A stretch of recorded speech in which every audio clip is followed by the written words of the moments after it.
Streets a social media man noswera ndichiona kuti nyaya dziri kufamba sei. Aiwa ndinayo nyaya ndoda ndinge ndinosvitsa kwamuri nekukasika imimi wamonyora comment section kuti munofungei nezvenyaya yandauya nayo. Anditi asi chekutanga kana uri munyowani usati wasubscribe paSaint TV, aiwa mukana uchiripo kuti ubaye subscribe button.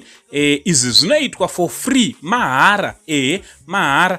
Turn on your notification bell kuitira kuti every time we upload a video you will be notified. Aiwa ndichitwa kuti zviri kudi kwese kwamuri vazukuru vasekuru Saint.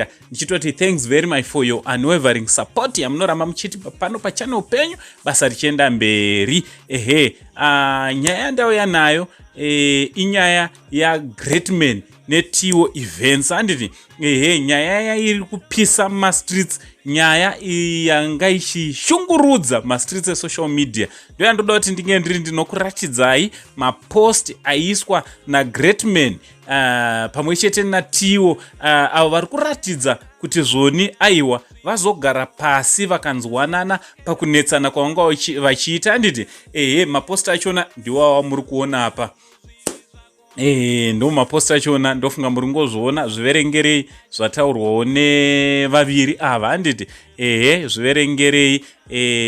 Vazukuru ndofunga ndo zvinofanira kuita. Aiwa vanhu vanotukana, vanhu vanomarana, vanochinjana mashoko, asi chakanyanyokosha ndechekuti kana zvese izvo zvaitika tozodzoka tichikumbirana ruregerero, towirirana, towana a way forward yekuresolve issues edu. Anditi aiwa vakomana vaviri varatidza kukura, vakuratidza chinonzi maturity. Amenoti imimo munofungawo sei mushure mekunge vatukana vaudzana zvakasiyana siyana? Amenoti munofungawo sei?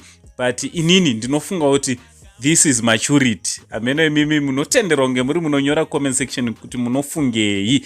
So from Uncle Saint, the only Zimbabwean uncle, but it's not much love.